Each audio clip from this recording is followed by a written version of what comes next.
Sir कैसा महसूस कर रहे हैं आप? आपकी जिंदगी का सबसे बड़ा और पहला एग्जीबिशन है। पहली चीज तो हमेशा खास ही होती है, फिर वो चाहे पहला प्यार हो, पहली बारिश का एहसास हो या फिर मेरा एग्जीबिशन। और इस पे 4 चांद तो तब लगेंगे जब पीपलगढ़ की महारानी शांति देवी जी खुद मेरा एग्जीबिशन देखने आएंगी। अरे शांति देवी जी आ गई।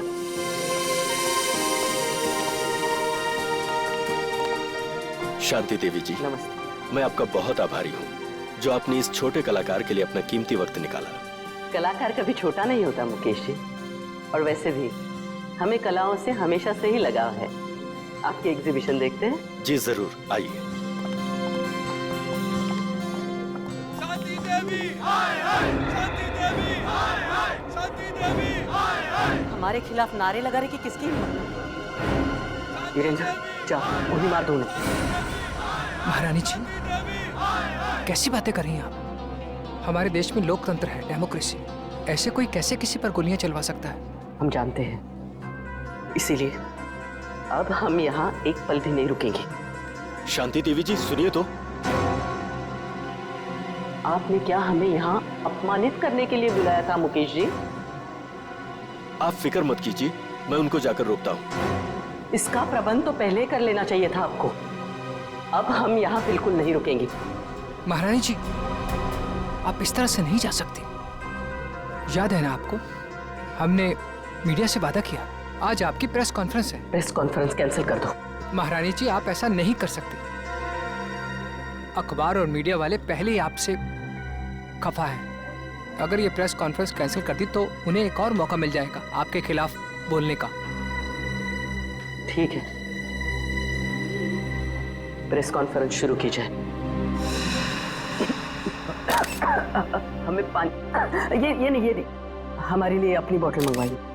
देखिए अब आप लोग एक एक करके अपने सवाल पूछ सकते हैं, पर ध्यान रहे महारानी जी यहाँ सिर्फ 15 मिनट के लिए, उसके बाद इन्हें एक जरूरी मीटिंग में जाना, तो फिर देरी किस बात की? हाँ तो शांति देवी जी, मैं आपसे ये पूछना चाहती हूँ कि जब आपके पति यानी कि पीपलगढ़ के महाराजा चंद्रशेखर जी आपके लिए अरबों खरबों की संपत्ति वैसे भी छोड़ चुके हैं, तो फिर आपने मुंबई वाली जमीन का सौदा क्यों किया? जमीन हमारी थी, हमें लगा कि बेचनी चाहिए तो हमने बेच दी। पर उन लोगों का क्या जो जमीन से बने चौल में रह रहे, उनका तो पूरा का पूरा परिवार सड़क पे आ जाएगा ना। तो इसमें हम क्या कर सकते हैं? हमने तो उन्हें नहीं कहा था कि हमारी जमीन पे आके रहें। महारानी शांति देवी जी, क्या ये बात सच है कि मोहल्ले में रहने वाले लोग आपके फैसले से नाराज होकर आपको धमकी भर चिट्ठियां लिख रहे हैं? हाँ, उन्होंने हमें जान से मारने की धमकी दी है, लेकिन हम ऐसी धमकियों से नहीं डरने वाले।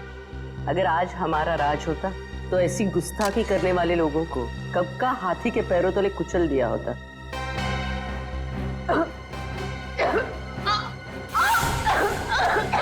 अरे महारानी जी की तबीयत खराब हो रही है, जल्दी हेलो एम्बुलेंस, जल्दी जल्दी बुलाओ सिटी हॉल, जल्दी।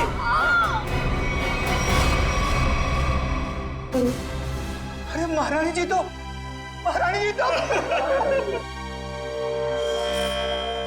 पूरा शरीर नीला पड़ गया है, मौत तो जहर से ही हुई है। मगर सर इतनी भीड़ भाड़ वाली जगह में कोई जहर दे कैसे सकता है इन्हें?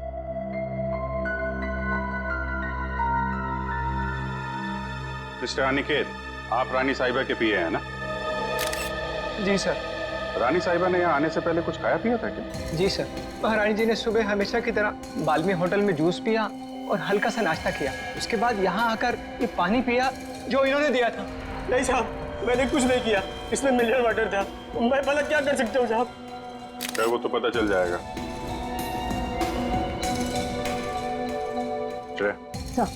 सारी चीजें फोरेंसिक लैब में भिजवा देना। आपके अलावा और कौन जानता था कि रानी साहिबा यहाँ इस फंक्शन में आने वाली? मेरे अलावा तो इस बात की खबर सिर्फ मुकेश जी को थी। अरे मुझे क्यों फंसा रहे हो सर? मैं तो एक सीधा साधा चित्रकार हूँ।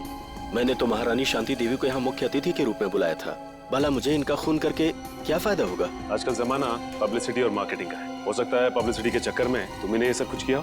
सर मुझे ऐसी पब्लिसिटी की कोई जरूरत नहीं है, और वैसे भी इनको मारने से सबसे ज्यादा फायदा उन लोगों को होता जो एग्जीबिशन के बाहर इनके खिलाफ नारे लगा रहे थे। नारे लगा रहे?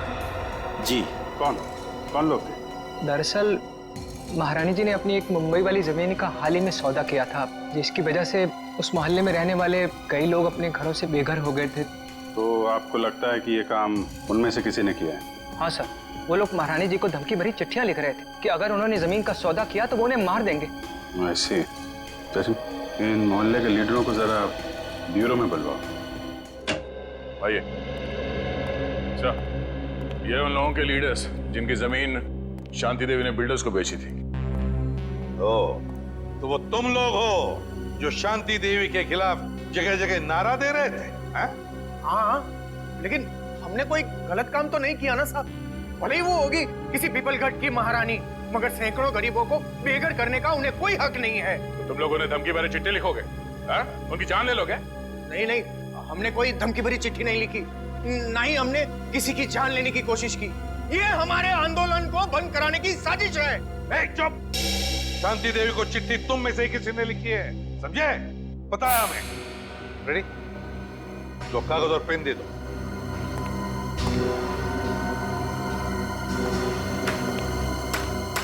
इसका हम क्या करेंगे? अपना नाम और पता लिखो। साहब मैं तो अपना नाम भूल गया साहब। क्या? खुद का नाम भूल गए? ठीक है, मेरा नाम लिखो। लिखो, फ्रेडी, 305 सुख शांति बिल्डिंग, मलाड वेस्ट। अरे मुंह क्या देख रहे हो? लिखो, मलाड वेस्ट। तुम्हें क्या हो गया? तुम भी अपना नाम भूल गए क्या? नहीं नहीं, याद है। तो लिखो। तुमने अभी तक कुछ लिखा नहीं। मैं तो अंगूठा छाप हूँ, मुझे लिखना पढ़ना नहीं आता। अच्छा, अंगूठा छाप हो? जी। सुंदर नाम है ना तुम्हारा? जी साहब। पेशे से तुम एक जर्नलिस्ट हो, बीए किया है तुमने, और कई सालों से अपने मोहल्ले में 5वीं कक्षा से लेके 10वीं तक के बच्चों को क्लासेस देते हो। ये सब बिना पढ़े लिखे किया तुमने? क्यों? जी साहब, मैंने इस कुलदीप के कहने पे किया। फंसा दिया ना मुझे। अरे अरे अरे अरे, एक मिनट। मैं बताता हूँ ये दरवाजा कैसे खोलता है। बट आजा इधर, बता क्यों किया तुमने ये सब? बोल। हाँ, शांति देवी को धमकी भरी चिट्ठियां मैंने ही लिखवाई थी, पर मैं क्या करता? जब मैंने उन्हें अपने साथियों की तकलीफ बताई तो उल्टा उन्होंने हमारा ही अपमान कर दिया। कहने लगी कि चाल में रहने वालों से तो कीड़े मकोड़े अच्छे। ये सुनकर मेरा खून खौलने लगा, उबलने लगा मेरा खून। और खून इतना उबला कि तुमने खून ही कर दिया शांति देवी का, है? हाँ, मैंने मोहल्ले के हर एक इंसान के पास से 1,000 रुपए चंदे के नाम पर इकट्ठे किए और लक्की नाम के गुंडे को शांति देवी की सुपारी दे दी और उनको खत्म करवा दिया। मैंने सोचा शांति देवी खत्म हो जाएगी तो ये सारी समस्या ही खत्म हो जाएगी। किसी को मारकर समस्या का हल नहीं होता, समझे? ले जाओ इसे। इस लकी को ढूंढो, उठाओ इस लकी को। रेडी? ये देख। अरे बाप रे, ऐसी खतरनाक चीज मैंने फिल्मों में भी नहीं देखी। मुझे यकीन ही नहीं हो रहा, ये सच है या सपना? यार फ्रेडी, मैंने जिंदगी में इतनी पोस्टमार्टम किए, इतनी लाशें काटी, लेकिन ऐसा तो मैंने पहले कभी नहीं देखा। This is impossible। ये यहाँ कैसे? यार शांति देवी ने आर्ट एग्जीबिशन में इन चीजों को हाथ लगाया, इन चीजों को हाथ लगाया था। एक मिनट, रेडी? जरा वो कैन देना। ये वाला। हाँ ये।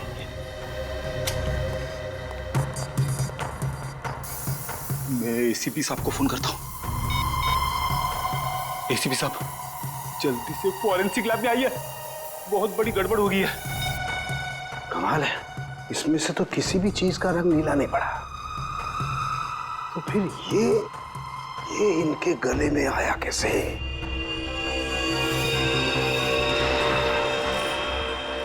माय गॉड, इनके गले के अंदर सांप। बॉस, अपने सीआईडी के कैरियर में बहुत कुछ देखा, बहुत कुछ सुना, बस यही बाकी रह गया था। लोग तो सांप के जहर से मरते हैं, लेकिन इनके तो गले में मरा हुआ सांप। वही तो एन गजब की पहली। ना जानकी देवी के खाने में सांप का जहर था, ना इनके शरीर पर कहीं पर भी सांप के डसने के निशान नहीं, और फिर भी एक सांप मिलता है इनके शरीर के अंदर, मरा हुआ सांप। सर, कहीं इन्होंने लंच में सांप तो नहीं खा लिया? नहीं फ्रेडी, नहीं। जरूर किसी ने किसी न किसी तरीके से धोखे से इनके शरीर के अंदर एक सांप डाल दिया, सांप का जहर डाल दिया है धोखे से। सर, उन किराएदारों ने बताया था कि उन्होंने शांति देवी को मारने की सुपारी लक्की को दी थी। लक्की? तो फिर अब लक्की ही बताएगा कि शांति देवी के शरीर में उसने सांप डाला कैसे। क्या बात है बॉस? आप इतने परेशान क्यों? अरे राघव, घबराओ नहीं तो क्या करूं? सीआईडी वालों को लग रहा है कि शांति देवी का खून मैंने किया। मतलब शांति देवी का खून आपने नहीं किया? अरे मेरा दिमाग इतना खराब नहीं है राघव कि इतनी बड़ी हस्ती को मारने के बारे में सोचूंगा। मैंने तो सोचा था सिर्फ सुपारी के पैसे ले लूंगा और उन्हें मारूंगा नहीं, लेकिन मुझे क्या पता था कि वो सचमुच मारी जाएंगी और मैं फंस जाऊंगा। लेकिन सीआईडी तो यही सोच रही है कि खून आपने किया है। हाँ यार, इसलिए तो मैं ये देश छोड़कर जा रहा हूँ और तुम लोग को भी ऐसे मौका मिले ऐसी जगह चंपत हो जाओ जहाँ सीआईडी का हाथ तुम लोग तक न पहुँच पाए। बॉस वो सब तो ठीक है, पर हमारा हिस्सा? अरे उसके बारे में तो मैंने कुछ सोचा ही नहीं। इतना काफी है कि तुम लोग रख लो। इतने सालों की वफादारी का ये इनाम। ये भी ले लो। इतना काफी है ना बस, और ज्यादा लालच नहीं। ये मत भूलो कि मैं तुम लोग का बॉस हूँ। बॉस हो नहीं थे। क्या मतलब? मतलब ये कि अब हम तुम्हें इनाम देंगे और इसके बाद तुम्हें सीआईडी से कोई खतरा नहीं होगा। क्या कर रहे हो तुम लोग? तुम्हारा दिमाग तो ठिकाने मारे। सुनो, तुम ये पैसे आपस में बांट लो और किसी सुरक्षित जगह जाके छुप जाओ। क्या तुम्हें पैसे नहीं चाहिए थे राघव? पैसे बहुत है मेरे पास। मैं तो सिर्फ इतना चाहता हूँ कि शांति देवी के खून का केस तुम्हारी मौत के साथ बंद हो। मेरे साथ इतना बड़ा धोखा किया तुमने। कोई अपनी जगह से नहीं हिलेगा। सीआईडी खून डालो इन्हें।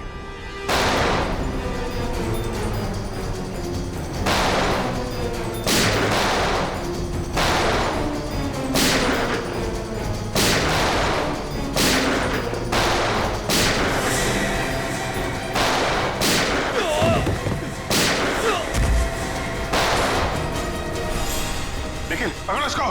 सर।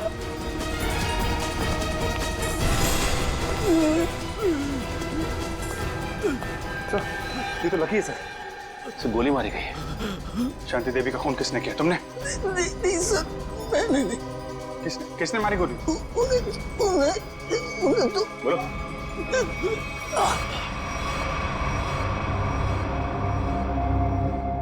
ये तो मर गया। सर लगता है शांति देवी जी के खूनी ने इसका भी खून कर दिया ताकि हमें कुछ बता ना सके।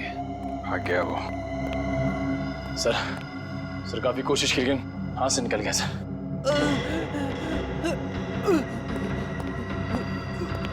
ये तो जिंदा है। सचिन, एम्बुलेंस को फोन करो जल्दी, इससे हमें काफी कुछ पता चल जाएगा। आसान, क्या पता चला उस सांप के बारे में? बॉस ये तो एक अफ्रीकन सांप है। अफ्रीकन सांप? हाँ फ्रेडी सर, ये देखिए, इस सांप का नाम है अफ्रीकन ट्रोगा और ये दुनिया का तीसरा सबसे जहरीला सांप माना जाता है। क्या? इतना जहरीला सांप? क्या ये सांप हमारे देश में भी पाया जाता है? नहीं श्रेया, ये हमारे देश में नहीं पाया जाता, बल्कि एक अफ्रीका के भी छोटे से टापू मैरियट ओलानो में पाया जाता है। सर, शायद शांति देवी अफ्रीका के इस टापू मैरियट ओलानो गई होगी और शायद वहाँ का पानी इन्होंने पिया होगा और पानी में सांपों के अंडे होंगे जो इनके पेट में चले गए होंगे और अंडों से सांपों के बच्चे निकले होंगे। उनमें से एक बच्चा इनके गले तक आ गया होगा और इन्हें काट लिया होगा। बोल बोल सारुण के बोल। नहीं फ्रेडी, ऐसा नहीं हो सकता है। नहीं ना, देखो इंसान के पेट में HCl नाम का एसिड होता है जो बड़ी से बड़ी चीज को भी बहुत जल्दी पचा देता है। यहाँ तक कि ये एसिड लोहे के टुकड़ों को भी बहुत जल्दी गला देता है। एग्जैक्टली। इसलिए अगर इस तरह के अंडे शांति देवी के पेट में चले भी गए होते तो बस कुछ ही घंटों में नष्ट हो जाते। मतलब किसी अलग तरीके से वो सांप शांति जी के गले में गया। हाँ बॉस, और गया भी पिछले 24 घंटे के अंदर अंदर है। 24 घंटे के अंदर? सर, पिछले 24 घंटों में तो शांति देवी उस होटल में ही थी। हाँ, पिछले 24 घंटे तो शांति देवी होटल बाल्मी में ही थी। तो फिर इस सांप का राज भी उसी होटल बाल्मी में खुलेगा। होटल बाल्मी में। हाँ अभिजीत, अच्छा उस गुंडे को होश आ गया? अच्छा नाम बताया उसने? उस गुंडे का जो भाग गया वो? राघव। राघव।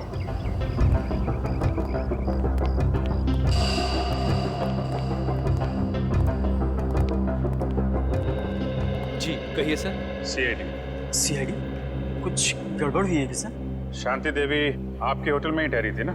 जी हाँ सर, शांति देवी इसी होटल में ठहरी थी। बहुत बुरा हुआ उनके साथ। जी हाँ, बहुत बुरा हुआ और हमें शक है कि शांति देवी के खून में आपके होटल में से किसी एक का हाथ है। निखिल, सारे स्टाफ को इकट्ठा करो। सर देखिए सर, गलतफहमी हुई आप।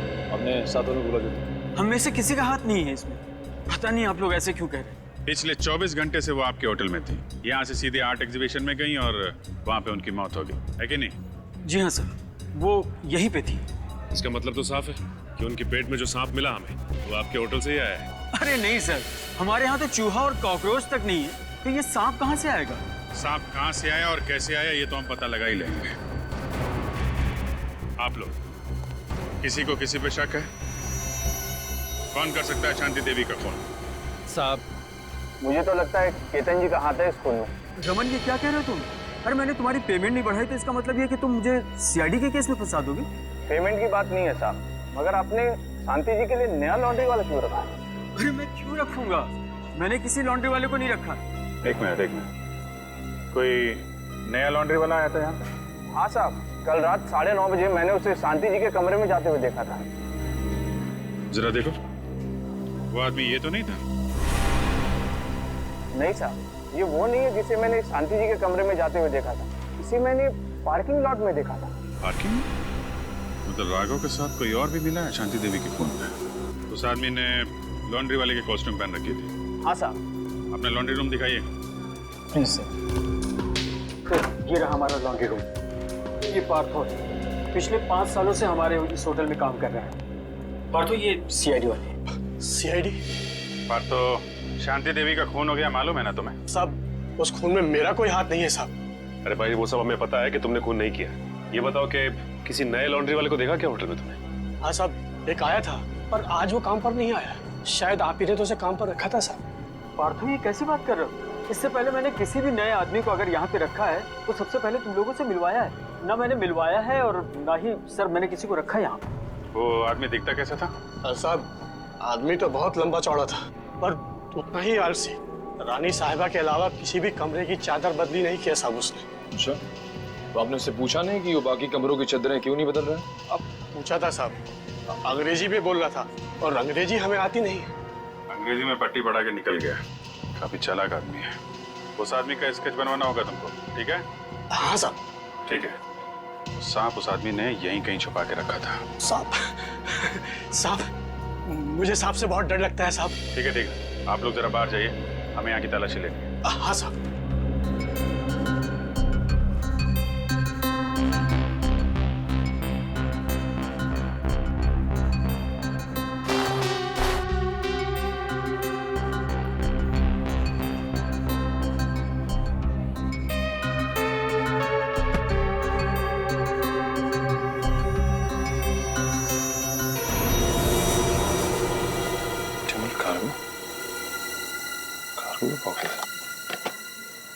सर, बॉक्स मिला है सर। Optimal cargo?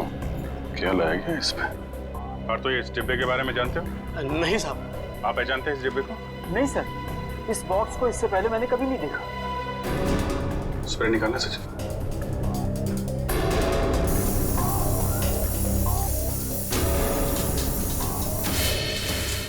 नीला हो गया,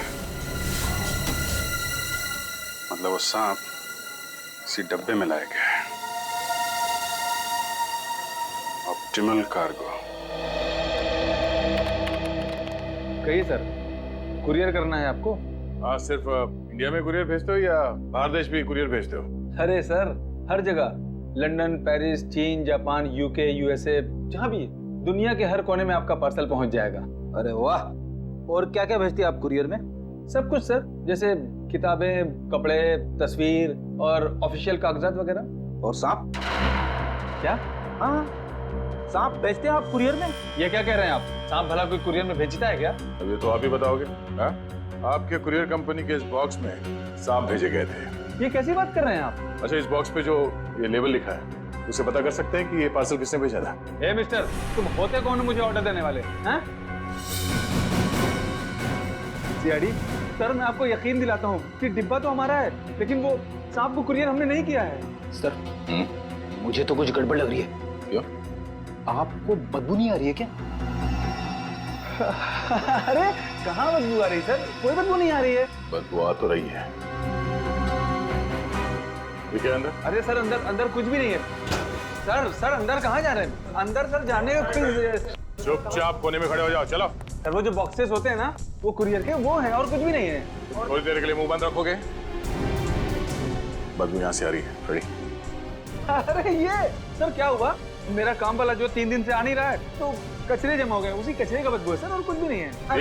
ठीक है, हम तुम्हारा कचरा साफ कर देते हैं। रेडी? जरा ये हटाओ। सर ये कुछ भी नहीं सर। सर सुनिए सर सुनिए। रेडी? कुरियर कंपनी के आड़ में जानवरों की तस्करी करते हो तुम लोग? हाँ? अबे कहाँ भागोगे? हाँ? चल आज मैं तेरा कुरियर भेज देता हूँ सीधे जेल में। सर मुझे माफ कर दीजिए, मुझे बहुत बड़ी गलती हो गई। मैं आइंदा से जानवरों की तस्करी का ख्याल भी अपने दिमाग में नहीं लाऊंगा सर। चुप! इतने सारे विदेशी जानवर मिले तुम्हारे गोदाम में, हाँ?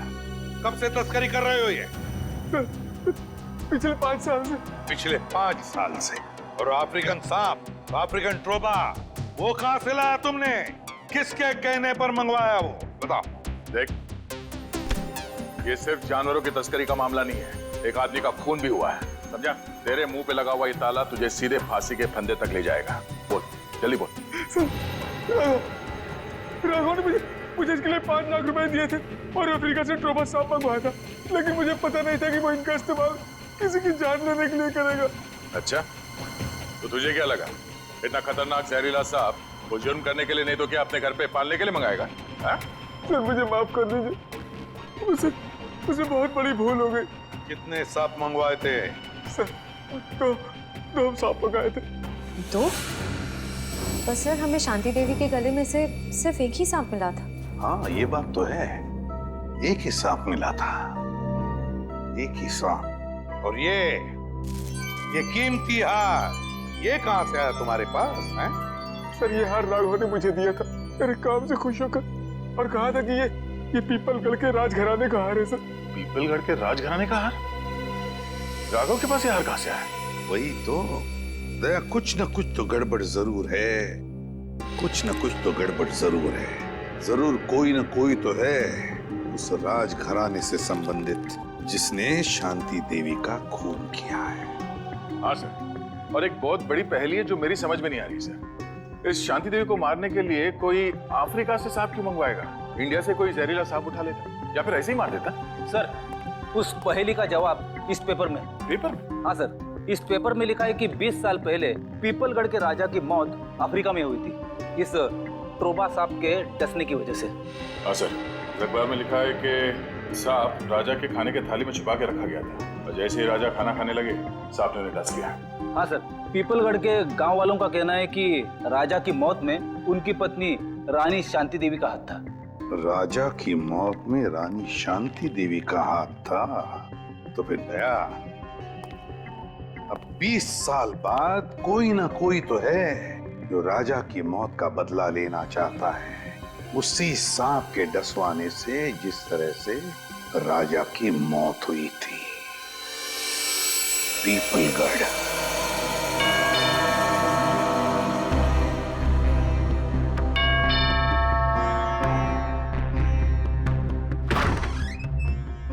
आप लोग? हम लोग सीआईडी से हैं। शांति देवी की मौत के सिलसिले में हम कुछ पूछताछ करने आए। अरे वाह सर, कितनी आलीशान हवेली है। राजे महाराजाओं की ठाट की बात तो कुछ और ही है। क्या नाम क्या है तुम्हारा? जी, मुरारी लाल। मुरारी लाल, एक बात बताओ, हमने सुना है कि राजा साहब की मौत में रानी साहिबा का कुछ हाथ था, क्या इस बात में कोई सच्चाई है? क्या लगता है तुम्हें? कुछ पक्का तो नहीं कह सकते साहब, लेकिन कहीं ना कहीं इस बात में कुछ ना कुछ सच्चाई तो जरूर है। बिना आग के धुआं नहीं उठता साहब।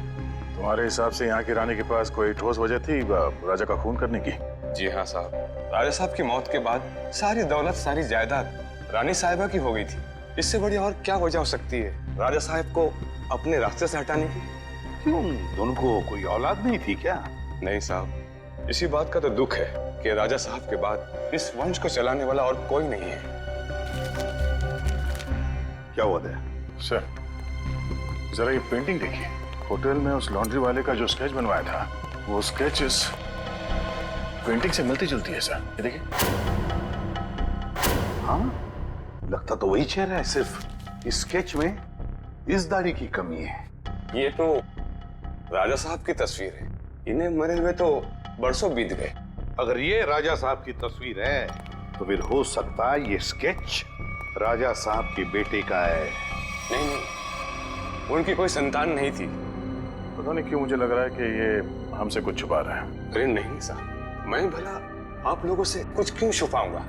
देखो मुरारीलाल, तुम कोई दूध के धुले नहीं हो। अगर यही बात होती तो तुमने अपना शक बोल के क्यों नहीं दिखाया पुलिस वालों को कि राजा साहब की मौत में शायद रानी साहब का हाथ है? साहब, हम इस हवेली के नौकर हैं। नमक खाया है हमने, जान दे देते, पर उन पर कोई आँच नहीं आने देते। तुम नमक का हक अदा करने की कोशिश तो नहीं कर रहे हो अपने राजा के बेटे को बचाने की? मैंने कहा ना, उनका कोई बेटा नहीं है।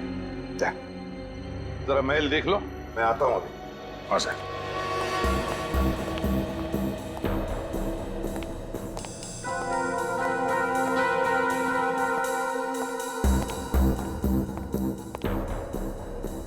नमस्ते साहब, मेरा नाम शंभू है साहब। आप यहाँ रानी शांति देवी की खूनी की तलाश में आए हैं? हाँ, तुम जानते हो शांति देवी का खून किसने किया है? नहीं साहब, इतना तो मुझे नहीं मालूम, लेकिन इतना जरूर मालूम है साहब कि मुरारी आपसे झूठ बोल रहा है साहब। मुरारी झूठ बोल रहा है? कैसा झूठ? यही कि राजा साहब की कोई संतान नहीं है। उनका एक बेटा है विक्रमजीत, उनकी पहली पत्नी विजया देवी से। विक्रमजीत पहली पत्नी विजया देवी से? तो राजा साहब ने शांति देवी के साथ कब शादी की? उनकी पहली पत्नी विजया देवी की मौत के बाद विक्रमजीत दूसरी शादी शांति देवी से कर ली साहब। अच्छा शंभू, ये विक्रमजीत है कहाँ पर? हो सकता है विक्रमजीत ने खून किया हो शांति देवी का, है ना? नहीं साहब, विक्रमजीत तो पहले ही मर चुके हैं साहब। हाँ साहब, हम दोनों एक उम्र के थे साहब, बचपन में साथ खेला करते थे साहब। जब अफ्रीका से राजा साहब की मौत की सूचना आई, उसके कुछ दिन बाद मुरारी विक्रमजीत को नदी किनारे ले गए शांति देवी के कहने पर। और मुरारी ने विक्रमजीत को मार डाला है?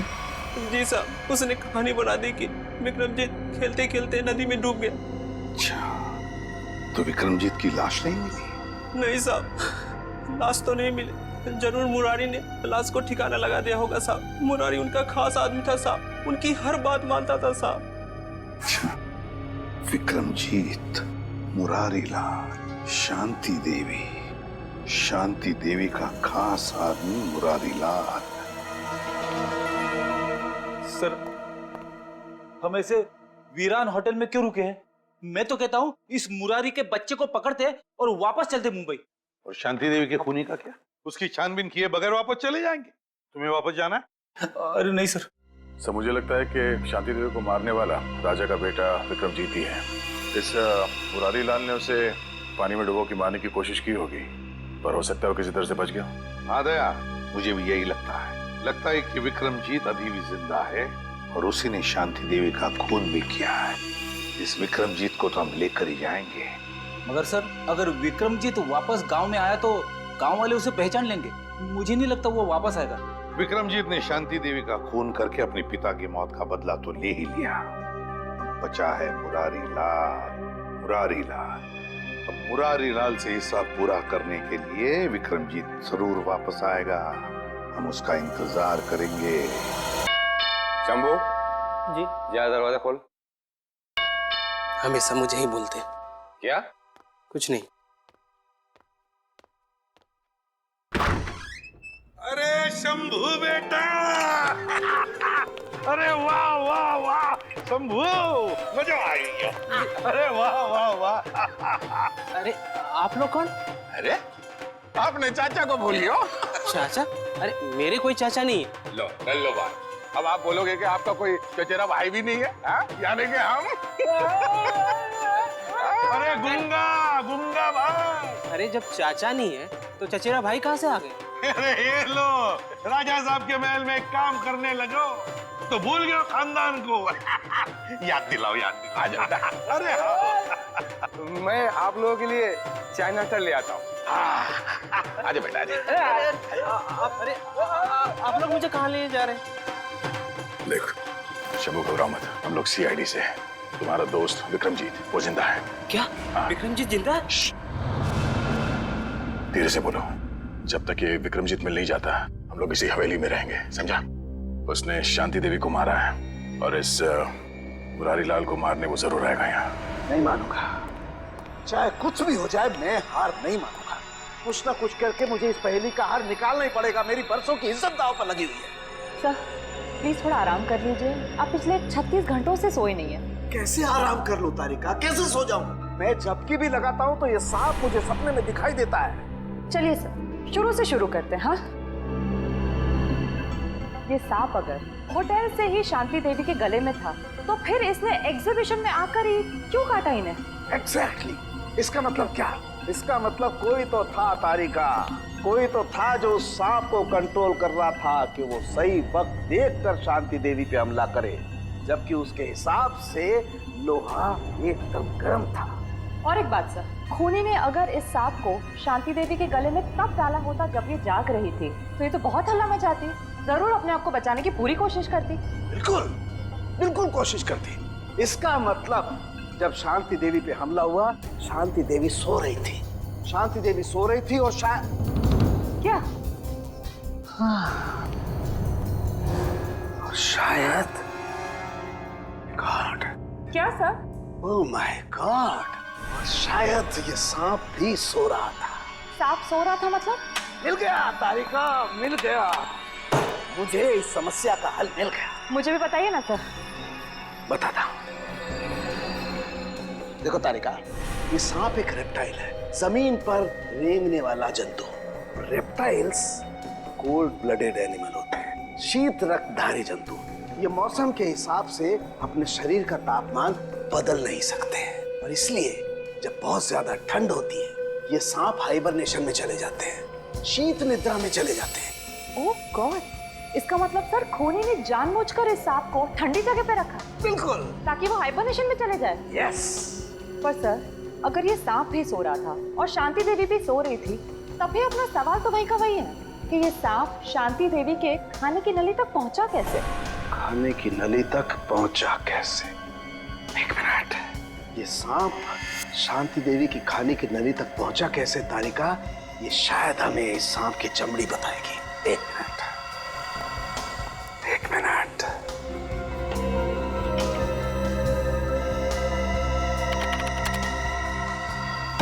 यस, ये देखो तारिका, ये क्या है? Poppy seed oil. और ये पॉपी सीड ऑयल ये सांप की चमड़ी पर लगा हुआ है। लेकिन सर सांप तो ऐसा कोई तेल अपने शरीर से निकालते नहीं है ना? Exactly right. तो इसका मतलब क्या?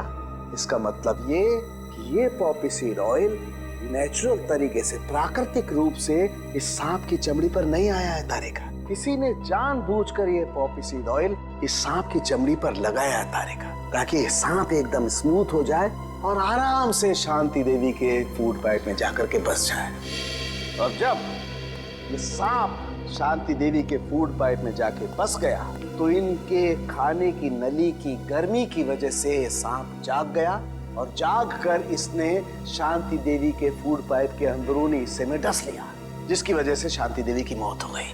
और क्योंकि शरीर के अंदर इस सांप को भी ऑक्सीजन नहीं मिला होगा, ये भी मर गया। एग्जैक्टली। लेकिन सर वो विक्रमजीत का क्या, जो इस सब के पीछे है? वो तो अब तक गायब है। मिलेगा तारिका, वो विक्रमजीत भी हमें मिलेगा। कैसे? ये पॉपी सीड ऑयल जो हमें सांप की चमड़ी पर मिला है तारिका, ये पॉपी सीड ऑयल ही हमें उस विक्रमजीत तक लेके जाएगा।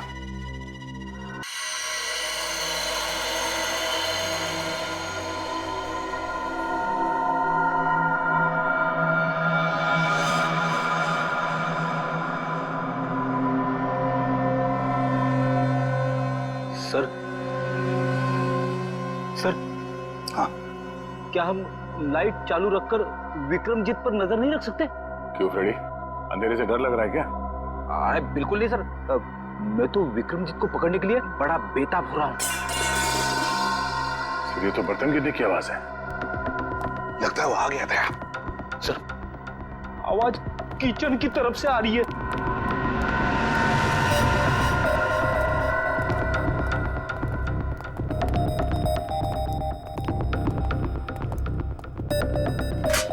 यहाँ पे तो बर्तन गिरा हुआ है। बिल्ली ने गिराया होगा। नहीं फ्रेडी, बिल्ली नहीं। ये देखो, मुरारी का बिस्तरा खाली है। अरे, कहीं मुरारी को कुछ कर तो नहीं दिया उसने?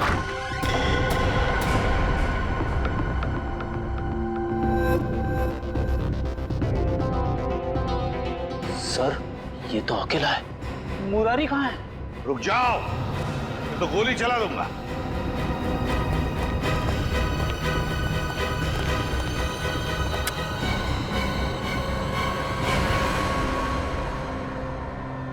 मुरारी लाल कहाँ जाने की तैयारी थी? हवेली छोड़ के जा रहा हूँ साहब, हमेशा हमेशा के लिए। क्यों, डर तो नहीं लग रहा था कि विक्रमजीत तुम्हें मार न दे? हैं? तो विक्रमजीत के बारे में आप लोगों को पता चल ही गया। हाँ, सीआईडी वालों से सच कभी छुपता नहीं, समझे? सीआईडी वाले? मतलब आप शंभू के रिश्तेदार वाले नहीं हो, सीआईडी वाले हो? हाँ, सीआईडी वाले। क्यों, कहाँ है विक्रम? विक्रमजीत कहाँ है? आप लोगों को सच तो मालूम पड़ गया, लेकिन आधा अधूरा। मैंने राजकुमार विक्रमजीत को नहीं मारा, बल्कि उसकी जिंदगी बचाई। मैंने पाल पोस के उसको बड़ा किया, उसे रानी शांति देवी की नजरों से बहुत दूर रखा, ताकि रानी शांति देवी को यह पता न चले कि राजकुमार जिंदा है। अगर उसे यह पता चल जाता तो उसे मारने में कोई कसर नहीं छोड़ती। इस वक्त विक्रमजीत कहाँ है? नहीं, मैं जान दे दूंगा, लेकिन आप लोगों को भी नहीं बताऊंगा। सच बता, देखते हैं। आसान के बता जल्दी। यार, ये तो हमें भी पता है कि विक्रमजीत ने खून किया है, कुछ नई बात बता। Poppy seed oil. Oh, poppy seed oil. Good work Shalunke, कभी कभी अच्छा काम करता है तो थैंक यू। अब हम पहुंच जाएंगे विक्रमजीत के पास। मैं जानता हूं सीआईडी तुम्हारे पीछे। पर बॉस, आपको कैसे पता चला? ये लो, इसमें 5 लाख रुपए हैं और तुम्हारा नकली पासपोर्ट। आज शाम को 6 बजे की फ्लाइट है, लंदन निकल जाओ। शुक्रिया बॉस। अरे पैसे तो गिन लो। क्या बॉस, आप भी?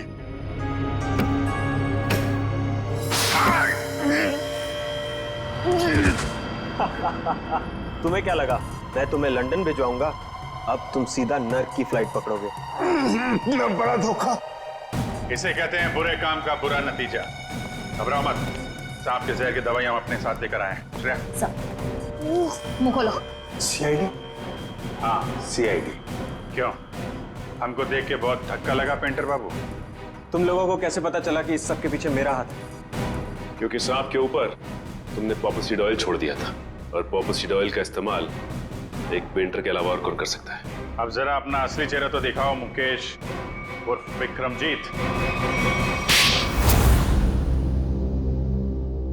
बताओ पीपलगढ़ के राजकुमार विक्रमजीत, अपनी माँ का खून क्यों किया तुमने?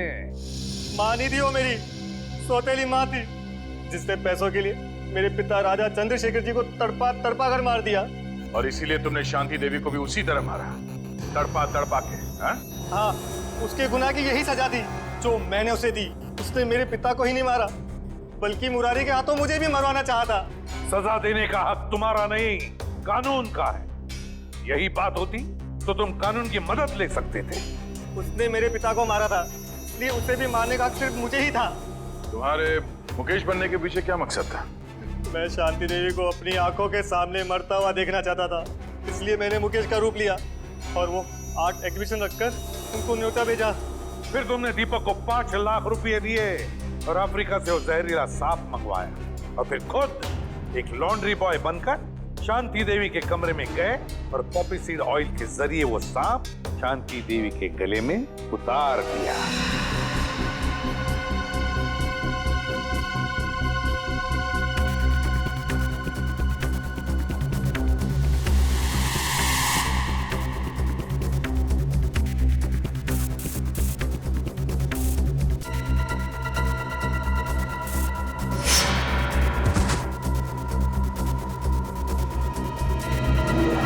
हमें बचपन से मालूम था कि शांति देवी ने तुम्हारे पिता को मारा है, हा? तो फिर तुमने इतने सालों तक इंतजार क्यों किया और यही समय क्यों चुना शांति देवी का खून करने के लिए? क्योंकि मुझे सही समय का इंतजार था। सही समय का इंतजार, और तुम्हारा सही समय आ गया जब शांति देवी ने अपनी मुंबई की प्रॉपर्टी 300 करोड़ में बेच दी। विक्रमजीत, तुम्हें बदला नहीं चाहिए था, तुम्हें चाहिए था 300 करोड़ और वो सारी जायदाद, है ना? 300 करोड़ बहुत बड़ी रकम होती है, पर आपको ये कैसे पता चला? इस फाइल के जरिए। ये फाइल जो हमें तुम्हारे घर से मिली, इसमें है वो डीएनए रिपोर्ट, तुम्हारा डीएनए रिपोर्ट। विक्रमजीत, तुम जानते थे कि अगर इस जायदाद को कोई वारिस नहीं तो सारी जायदाद, सारा पैसा ट्रस्ट में जाएगा, और इसलिए तुमने प्लान बनाया और अपना डीएनए रिपोर्ट तैयार किया, ये साबित करने के लिए कि तुम ही इस जायदाद के असली वारिस हो। पर अफसोस, वो 300 करोड़ की लालच, वो जायदाद की लालच तुम्हें राजगद्दी पर नहीं, फांसी के फंदे पर ले जाएगी, फांसी के फंदे पर।